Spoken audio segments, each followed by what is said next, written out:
Welcome to our channel. Today we how to disable guestbook alerts in Nextdoor for listings, detailed guide step by step clearly. To disable guestbook alerts for listings on Nextdoor, begin by logging into your Nextdoor account. Once logged in, navigate to your profile by clicking on your profile picture in the top right corner. In the drop-down menu, select Settings.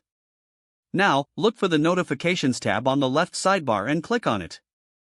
Scroll down to find the section labeled Guestbook Alerts. Here, you will see options related to guestbook notifications.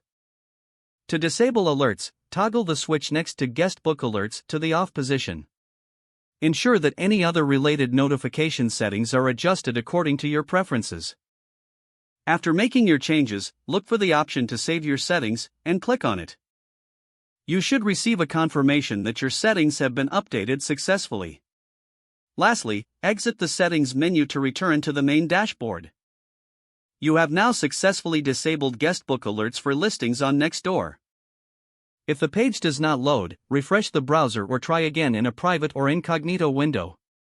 Make sure you are using the correct email address, then retype it carefully to avoid small typos.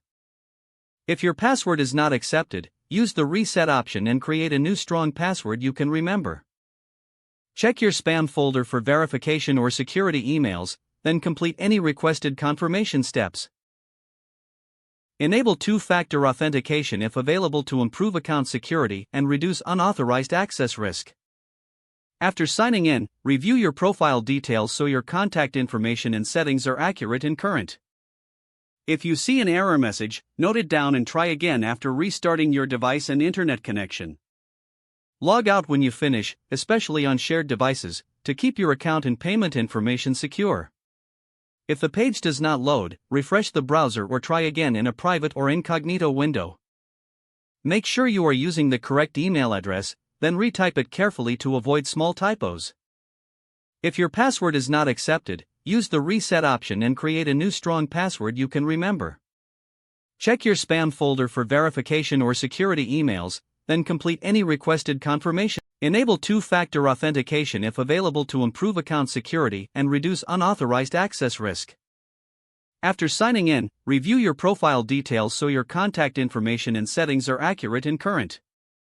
If you see an error message, note it down and try again after restarting your device and internet connection. Log out when you finish, especially on shared devices, to keep your account and payment information secure. If the page does not load, refresh the browser or try again in a private or incognito window.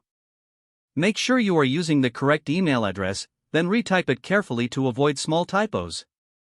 Don't forget to like this video and subscribe to our channel for more step-by-step tech guides.